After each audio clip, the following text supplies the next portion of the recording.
ఆయన అంటే ఎవరండి? యేసుక్రీస్తు వారు మరలా వచ్చారంటే అంత క్రితం వచ్చారండి, అవునా? మరలా వచ్చారు.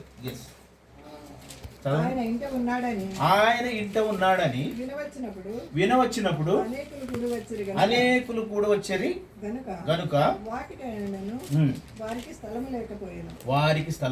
ఆయన వారికి వాక్యం బోధించుచుండగా కొందరు పక్షవాయువు గల ఒక మనిషిని నలుగురి చేత మోయించుకుని ఆయన ఎద్దకు తీసుకుని వచ్చిరి. చాలా మంది కూడి ఉన్నందున వారు ఆయన ఎద్దకు చేరలేక ఆయన ఉన్న చోటికి పైగా ఇంటికప్పు విప్పి సందు చేసి పక్షవాయువు గల వారిని పరుపుతో దింపిరి. చూడండి, ఇక్కడ యేసుక్రీస్తు వారు ఎక్కడుంటే అక్కడ అద్భుతాలు. యేసుక్రీస్తు వారు ఏ గృహం ఉంటే ఆ గృహం ఆశీర్వాదం. యేసుక్రీస్తు వారి గృహంలోకి వెళ్ళారంటే అదొక సృష్టి, అదొక మరి మిరకల్ జరుగుతాయి. ఈ గృహంలో కూడాను ఈరోజు యేసుక్రీస్తు వారిని ఆహ్వానించారు. యేసుక్రీస్తు యొక్క శిష్యులని, యేసుక్రీస్తు యొక్క బృందాన్ని ఆహ్వానించారు. నేను ప్రేమ గారింట్లోకి ఆహ్వానించారు. ఆ గృహం ఆశీర్వదించబడుతుంది. ఏ గృహం అయితే యేసు బిడ్డలను మరి ఆహ్వానిస్తుందో ఆ గృహము ఆశీర్వదించబడుతుంది, దీవించబడుతుంది. మరి మిరాకల్స్ జరుగుతాయి, అనేకమైన అద్భుతాలు జరుగుతాయి. ఇక్కడ ఏంటంటే ఒక పక్ష వాయువు గలవాడంటే మనకు తెలిసి పారాలసిస్. ఆయన అక్కడ స్థలం లేదు. అక్కడ ఆయన అంటాడు, మేక్ రూమ్ ఫర్ మీ, నాకు ఖాళీ ఇవ్వండి, ఖాళీ స్థలం ఇవ్వండి అంటారు. అక్కడ స్థలం లేనందున ఇంటి కప్పు మీద నుంచి నలుగురు దించుతారు. చూడండి అంతా మరి వాళ్ళకి ఫెయిత్, హోప్. కప్పు మీద నుంచి దించితే మరి ఆయన రక్షించబడతాడని, బాగుపడతాడని. ఇంకా ముందుకెళ్తే చూడండి ఒకసారి, వారి విశ్వాసము చూసి కుమారుడా నీ పాపములు క్షమించబడి ఉన్నవి చెప్పాను. శాస్త్రులలో కొందరు అక్కడ కూర్చుండి ఉండిరి. వారు ఇతడు ఇట్లెందుకు చెప్పుచున్నాడు, దేవదృష్టిలో చేయుచున్నాడు కదా, దేవుడు ఒక్కడే తప్ప పాపములు క్షమించగలవాడు ఎవడని తమ హృదయములలో ఆలోచించుకుని వారు తమలో తాము ఇలాగున ఆలోచించుకున్నట యేసు వెంటనే తన ఆత్మతో తెలుసుకొని, మీరు ఇలాంటి సంగతులు మీ హృదయములలో ఎందుకు ఆలోచించుకొనుచున్నారు? ఈ పక్షవాయువు గలవానితో నీ పాపములు క్షమింపబడి ఉన్నవని చెప్పుట సులభమా? నీవు లేచి నీ పరిపెట్టుకుని నడవని చెప్పుట సులభమా? అయితే పాపములు క్షమించుటకు భూమి మీద మనుష్య కుమారునికి అధికారం కలదని మీరు తెలుసుకోవాలని వారితో చెప్పి, పక్షవాయువు గలవారిని చూచి నీవు లేచి నీ పరిపెత్తుకుని ఇంటికి పొమ్మని నీతో చెప్పుచున్నానని తక్షణమే వాడు లేచి పరిపెత్తుకుని వారందరూ నడిచిపోయిన గనుక వారందరూ విభ్రాంతి నుండి మనం ఇలాంటి కార్యములను ఎన్నడూ చూడలేదని చెప్పుకొని దేవుని మహిమపరిచారు. చూడండి, వాళ్ళ ఆత్మలో మాట్లాడుకున్నది ప్రభువుకు తెలుసు. వాళ్ళు కొనుక్కుని సనుక్కుంటున్నారు, ఇది సాధ్యమా? దేవునికే సాధ్యం కదా, హౌ ఇట్ ఈస్ పాసిబుల్? వాళ్ళకి తెలీదు ఆయనే దేవుడని. వాళ్ళ ఆత్మలో ఉన్న ఆ మరమరింగి గమనించినటువంటి వారు ఎందుకు మీరు అలా అనుకుంటారు? చూడండి, నీ పరుపు ఎత్తుకుని నువ్వు లేచి వెళ్ళిపోమంటారు. విశ్వాసం ఉన్నదా? ఒకసారి కూడా చూడండి, గుడ్డివాడు దావీదు కుమారుడా నన్ను కరుణించని అడుగుతాడు, నీకు విశ్వాసం ఉన్నదా అంటాడు. వాళ్ళ విశ్వాసమే నిన్ను రక్షించడం అంటాడు. ఎన్ని అద్భుతాలండి, ఎన్ని అద్భుతాలు! విశ్వాసం ఉంటే అద్భుతాలు జరుగుతాయి. యేసుక్రీస్తు వారు ఏ గృహానికి వెళ్తే ఆ గృహంలో అద్భుతాలు జరుగుతాయి. ఆయన ఎక్కడికి వెళ్తే అక్కడ క్రొత్త సృష్టి సృష్టించబడుతుంది. ఆయన ఎక్కడికి వెళ్ళినా కానీ. మరి పౌలు గారు అంటారు కదా, పౌలు గారు ఏమంటారు? నేనేమైనా ఉన్నాను కేవలము నీ కృప వలనే అని దేవుని స్తుతిస్తున్నాడు. మరియమ్మ ఏముంటుంది? అతి ఉత్తమైనది దేవుని పాదాలు పట్టుకుని దేవుని పాదాల దగ్గరే ఉంటుంది. అక్కడ స్తుతించాలి ఆయన్ని. ఇక్కడ దేవుని స్తుతించాలి. మన్ను స్తుతిస్తుందా అండి? మన్ను స్తుతించదు. సమాజంలోకి వెళ్ళి మన్నులోకి వెళ్ళిపోతుంది. ఎవరు స్తుతించాలి? సజీవులకు ఉన్నవాళ్ళు మనమే స్తుతించాలి, ఆయన్నే స్తుతించాలి. అందుకని యేసుక్రీస్తు వారు మరి క్రొత్త నిబంధనలో ఉండగా అనేకమైన అద్భుతాలు చేశారు. ఏ ఇంటికి వెళ్తే, ఏ గృహానికి వెళ్తే ఒక అతను ఉంటాడు, సమాజ మందిర అధికారి. ఆయన కుమార్తె, ఆయన యాయిరు, ఆయన కుమార్తె 12 సంవత్సరాల వయసులోనే మరి చనిపోద్ది. మార్కు సువార్త 5వ అధ్యాయం 21-24 చూడండి ఒకసారి. వెళ్ళినప్పుడు చూడండి, ఎక్కడికి వెళితే అక్కడ బహు సమాజం, ఎక్కడికి వెళితే అక్కడ. ఎందుకంటే అద్భుతాలు. ఇంకోటి తెలుసా, ఆయన ఎక్కడికి వెళ్తే అక్కడ భోజనం దొరుకుతుంది. శుభ్రంగా మెసేజ్ అయిన తర్వాత రొట్టెలు మరి హాయిగా. ఈనాడు కూడా చూడండి అదే కాపీ కొడుతున్నారు. మన గ్రేట్ సతీష్ కుమార్ గారికి ఉన్నారు అప్పుడు అక్కడ మెట్రో దగ్గర ఏదో గార్డెన్స్ ఉన్నాయి, అక్కడ కూడా భోజనాలు పెట్టేవాడు. ఎంతో పేదలు ఎంతో దూరం నుంచి వచ్చేవాడు. ఆనాడు కూడాను మరి ఆయన చూడండి ఎండబడి వెళ్ళేవారు, ఎక్కడ గుంపులు గుంపులుగాను. మరి అక్కడ ఉన్నా లేదని కాదు, మెరకలు చేస్తారు. మనం చూడలేదా? అది ఎవరన్నా ఊహించగలరా? ఆ గృహం ఎంత ఆశీర్వదించింది. ఆ తల్లి చిన్నగా పెట్టి పంపించింది. తర్వాత అందరూ 5,000 పైగా తినగా 12 గంపలు ఎత్తుతారు. ఒక దైవజనుడు అంటారు కదా, ఈ 12 గంపలను ఆ తల్లి ఆ చిన్న బాలుడు అయితే ఎవడైతే తెచ్చారో ఆయన చూడండి ఇచ్చింది 2 చేపలే, 12 గంపలు వచ్చేసింది. ఆశీర్వాదం.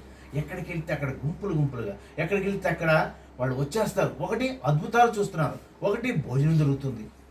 ఆయన ఎక్కడికి వెళ్ళి తర్వాత చదవమ్మా. ఆయన సముద్ర తీరంలో ఉండగా సమాజ మందిరపు అధికారులలో యాయీరు అను ఒకడు వచ్చి ఆయనను చూచి ఆయన పాదముల మీద పడి నా చిన్న కుమార్తె చావలై ఉన్నది, అది బాగుపడి బ్రతుకున్నట్టు నీవు వచ్చి దాని మీద నీ చేతులు ఉంచవలనని ఆయన మిగిలిన బ్రతిమాలుకొనగా ఆయన అతనితో కూడా వెళ్ళాను. బహు జన సమూహమును ఆయన వెంబడించి ఆయన మీద పడుచుండేది. 12 ఏళ్ల నుండి రక్తస్రావము. ఇక్కడ అద్భుతాలు చూడండి. ఎక్కడికి వెళ్తే అక్కడ దారిలో వెళ్తుండగానే 12 ఏళ్ల నుండి రక్తస్రావంతో బాధపడుతున్న స్త్రీ ఉంటుంది. ఆమె విశ్వాసం చూడండి. ఎక్కడైనా కానీ ఆయన సింగ్ చూడండి అంతమందిలో ఎలా అనుమానం పెడుతుంది. ఆనాడు యూదులంటే అందరికీ గడ్డాలు, అందరికి పైనుంచి కిందకి పై అంగి ఉంటుంది. ఆయన మహిమ వెలుగులో ఆమె బ్లైండ్కి వెళ్ళిపోయి ఎక్కడున్నా చూసుకుని ఆయన వస్త్రపు చెంగును ముట్టుకుంటేనే అద్భుతం జరిగింది. ఆయన ఎక్కడికి వెళ్తే అక్కడ అద్భుతాలు, ఆయన ఎక్కడికి వెళ్తే అక్కడ మరి మిరాకిల్స్ జరుగుతూ ఉంటాయి. ఆ కథ జరిగింది. ఆ తర్వాత అక్కడికి వెళ్ళిన తర్వాత అక్కడ కూడా అంటారు ఆ చిన్నదానికి గాలి ఆటలే తప్పుకోండి అంటారు. కిందకి వెళ్ళిన తర్వాత చూడడం ఒకసారి ఆయన ఇంకా మాట్లాడుచుండగా సమాజ మందిరపు అధికారి ఇంటి నుండి కొందరు వచ్చి నీ కుమార్తె చనిపోయినది, నీవు ఇక బోధకుని ఎందుకు శ్రమ పెట్టుదు అనేది. యేసు వారు చెప్పిన మాట లక్ష్య పెట్టక భయపడకుము మాత్రం ఉంచుమని సమాజ మందిరపు అధికారితో చెప్పి పేతురు యాకోబు సహోదరుడు యోహాను అను వారిని తప్ప మరి ఎవరినైనా తన వెంబడి రానియక సమాజ మందిరపు అధికారి ఇంటికి వచ్చి వారు గొల్లుగా నుండి చాలా ఏడ్చుచు ప్రలాపించుచుండగా చూచి లోపలికి పోయి మీరెలా గొల్లు చేసి ఏడ్చున్నారు, ఈ చిన్నది నిద్రించున్నదే గాని చనిపోలేదని వారితో చెప్పాను. అందుకు వారు ఆయన అపహసించిరి. అయితే ఆయన వారిని అందరినీ బయటికి పంపివేసి ఆ చిన్నదాని తల్లిదండ్రులను తనతో ఉన్న వారిని వెంట పెట్టుకుని ఆ చిన్నది పరుండి ఉన్న గదిలోనికి వెళ్ళి చిన్నదాన్ని చేయి పట్టి తలితాకుమి అని ఆమెతో చెప్పాను. ఆ మాటకు చిన్నదానా లెమ్మని మీతో చెప్పుచున్నానని అర్థం. వెంటనే ఆ చిన్నది లేచి నడవసాగాను. ఆమె 12 సంవత్సరముల ప్రాయము గలది. వెంటనే వారు బహుగా విస్మయం ఉండేది. చాలు చూడండి. ఇక్కడ ఆయన అంత క్రితం వెళ్ళక ముందు యాయరు యొక్క ఇంట్లో ఏముందండి? దుఃఖము, అంగలార్పులు, ఏడ్పులు. అయ్యో నా పాప చనిపోయింది అనుకుంటారు. కానీ నేను వెళ్ళటంలోనే సంతోషము, ఆనందము. ఆమె మరి ఆయన చేయి పట్టుకుంటేనే అద్భుతం జరిగి లేచి నిలబడింది. ఆయన ఏ గృహానికి వెళ్ళినా కానీ ఈరోజు మన గృహం ఎలా ఉంది? మన గృహము ఆయన్ని ఆహ్వానించే గృహముగా ఉన్నదా? సావాసం గల గృహముగా ఉన్నదా? దేవుని గృహముగా ఉన్నదా? ఆయన కీర్తించి ఆరాధించి స్తుతించే గృహముగా ఉన్నదా? యాయరు గృహంలాగా ఉన్నదా? ఈ గృహంలో ఈరోజు మీ ఇంట్లో కష్టము, దుఃఖము, ఆవేదము ఇవన్నీ ఉంటే ఆయన ఆహ్వానించండి. ఆయన పాదాలు పట్టుకోండి. ఆయన అడిగేది ఏంటంటే నన్ను తెలుసుకోమని అన్నాడు అంతే. కీర్తనలు అంటారు కదా, ఎవరైతే నా నామం స్తుతిస్తారో, నన్ను ప్రేమిస్తారో నన్ను విడిపిస్తానంటాడు. అవునా? ఆయన విడిపిస్తాడు, ఆయన రక్షిస్తాడు, ఆయన పోషిస్తాడు. అలాంటి సృష్టికర్తని మనం ఎలా మర్చిపోతున్నాం? సృష్టిని ఆరాధిస్తున్నాం. అక్కడ చూడండి, యాయరు ఆయన వెళ్ళిపోయి పాదాల మీద పడతాడు. ఆయనక సమాజ మందిరికి అధికారి. చూడండి అక్కడ ఎంత ధన్యత అంటే ఆనాడు పాదాల మీద పడిపోవటంలోనే అందరూ అనుకుంటారు ఎందుకు ఆయన శ్రమ పెడతావు, ఆయన చనిపోయింది కదా అంటారు. ఆయనకి తెలుసు ఆమె చనిపోలేదని. అద్భుతాలు చేయవాడు మన దేవుడు. అందుకని మన గృహాలు ఎలా ఉండే ఈరోజు? గృహము మరి దేవునికి మరి స్థలం ఇచ్చేలాగున్నదా? దేవునికి స్థలం ఇస్తే మనం గృహాలే కదండి, ఈరోజు మన హృదయంలో కూడా స్థలం ఇవ్వాలి. ఫస్ట్ మన హృదయంలో ఆయన స్థలం ఇస్తే అనేకమైన అద్భుతాలు జరుగుతాయి.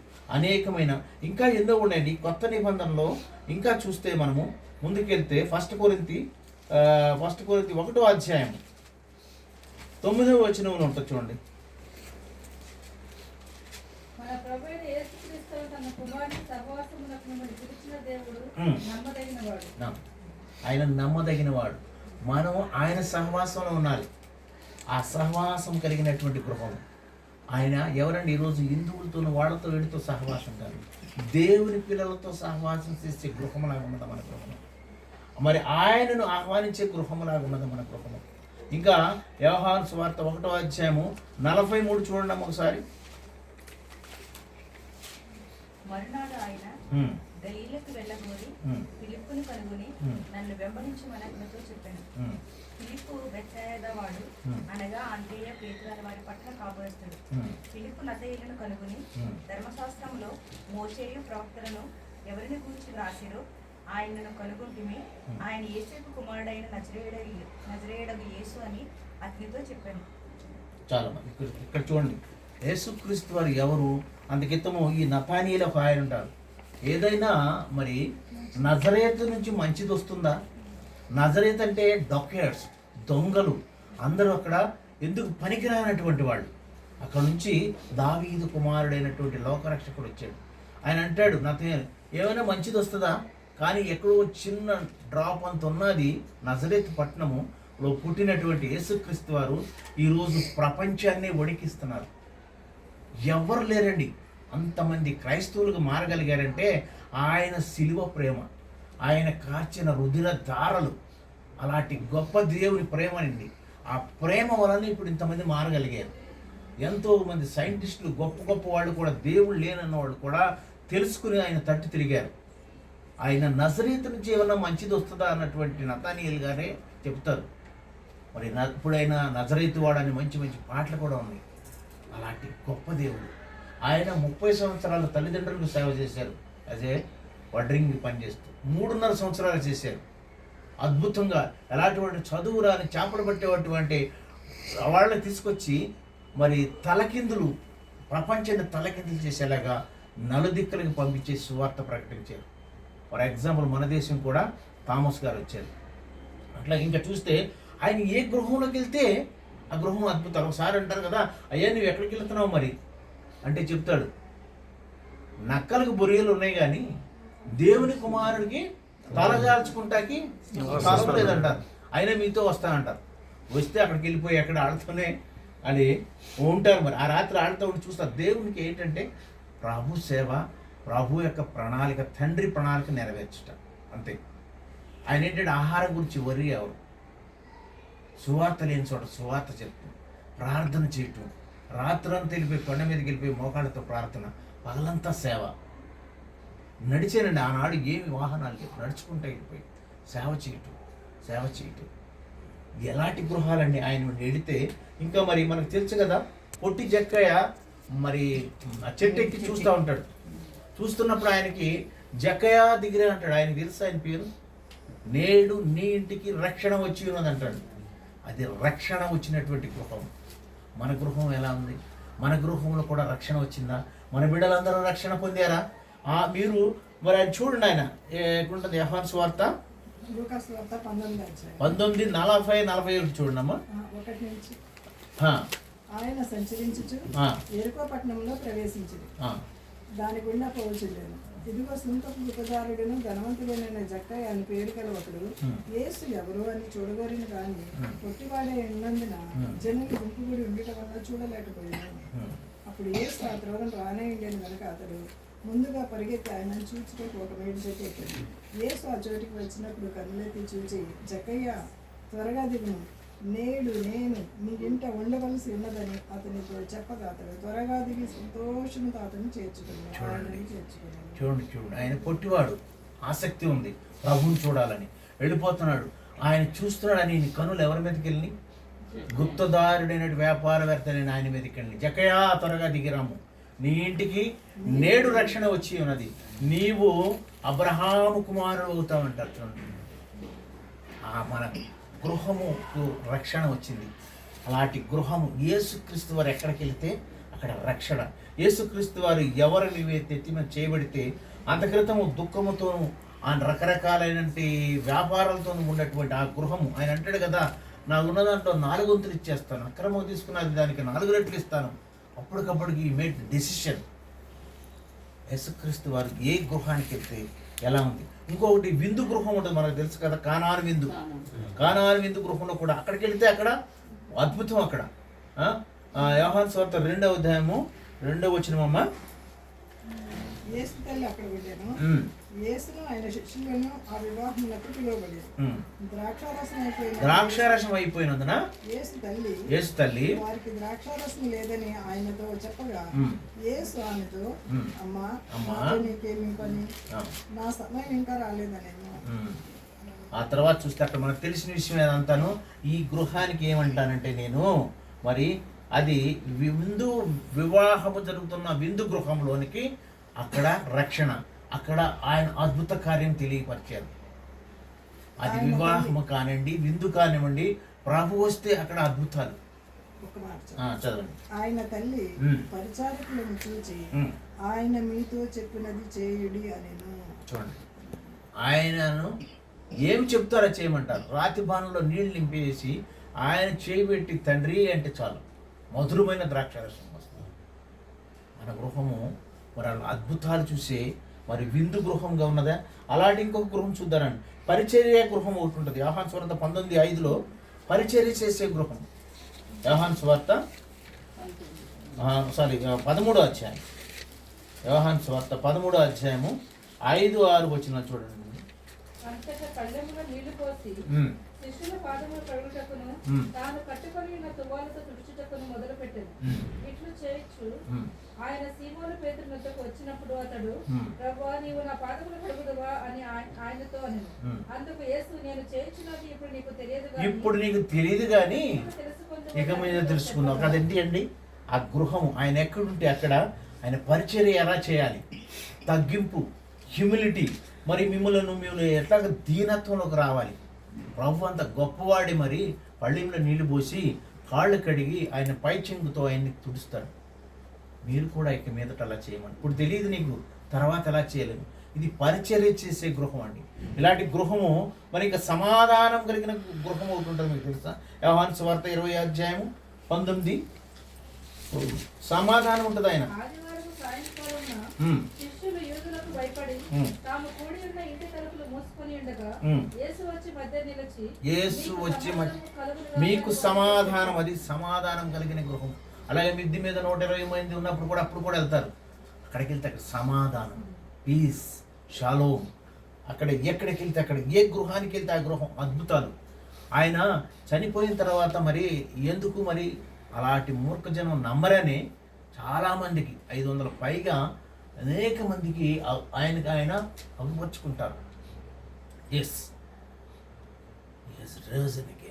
ఆయన తిరిగి లేచాడు, పునరుద్ధానుడయ్యానని నిరూపణ లేఖనాలు నెరవేరాలని ఆయన అద్భుతాలని. ఇక చూస్తే ఏ గృహంకి వెళ్తే ఆ గృహం ఆశీర్వాదం, ఏ గృహంకి వెళ్తే ఆ గృహానికి దీవెనలు, ఏ గృహంకి వెళ్తే ఆ గృహము ఘనత పొందుతుంది. ఇంకా చూడండి, ఇంకెక్కువసేపు తీసుకొని నేను దానియేలు గ్రంథం 2వ అధ్యాయం 46-47 వచనాలు చూస్తే అక్కడ కూడా మనకు తెలుసు, గొప్ప రాజు వచ్చేసి దానియేలు పాదాల మీద పడిపోతాడు.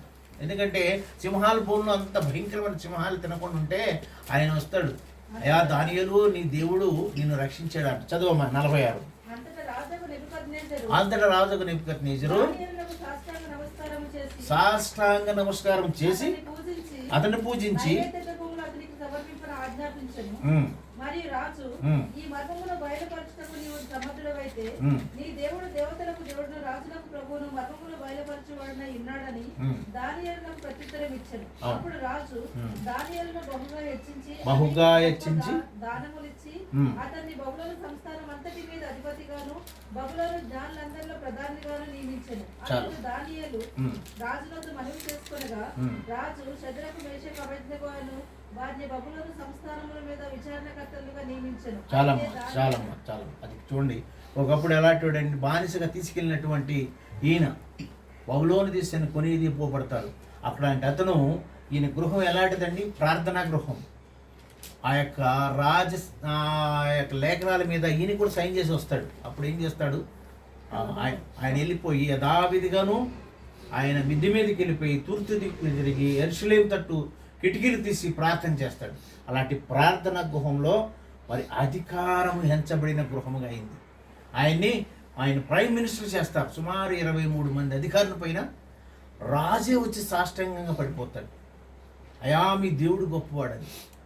అలాంటి గొప్ప కార్యాలు చేయాలంటే నేను ఒక ఎగ్జాంపుల్ చెప్తాను.